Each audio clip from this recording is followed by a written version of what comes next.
বাংলাদেশ জামাতে ইসলামী দেশ ছেড়ে পালায়নি। দেশের ভিতরেই আমরা মুহাজির ছিলাম, দেশের মাটিকে কামড়ে ধরেছিলাম, বুকে জড়িয়ে এখানেই ছিলাম, জেল বরণ করেছি, জীবন দিয়েছি, কিন্তু দেশ ছেড়ে আমরা পালাইনি। কারণ আমরা এই দেশকে, এই মাটিকে, এই মানুষকে আমরা ভালোবাসি।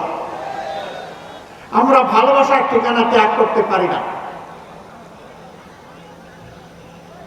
দেশের আপামর জনগণ পুরোনা বস্তা বসা দুর্গন্ধময় সেই রাজনীতি আর চায় না। ১ নম্বর লক্ষণ হচ্ছে দুর্নীতি, ২ নম্বর লক্ষণ হচ্ছে চাঁদাবাজি, ৩ নম্বর লক্ষণ হচ্ছে দখলদারি, ৪র্থ লক্ষণ হচ্ছে মা বোনদের ইজ্জত নিয়ে টানাটানি, ৫ম লক্ষণ হচ্ছে দেশকে গায়ের জুড়ে অস্থির করার অশনি সংকেত।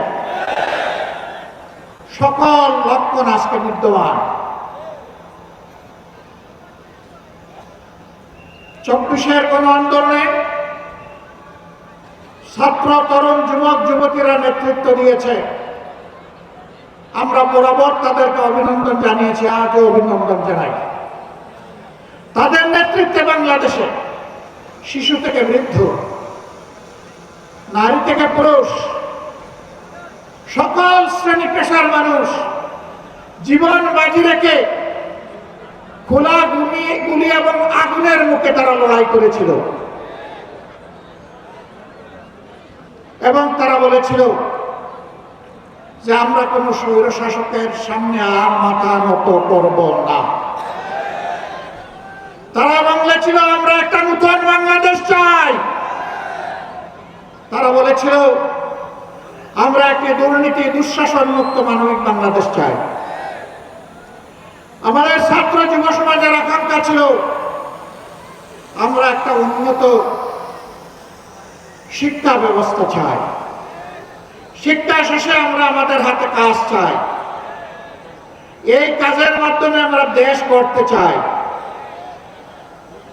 কিন্তু আমরা কি দেখতে পাচ্ছি? কেউ কেউ এই পরিবর্তনে খুশি নয়। সম্ভবত কারণ এটা পরিবর্তনটা আমার বা তাদের নেতৃত্বে হলো না কেন?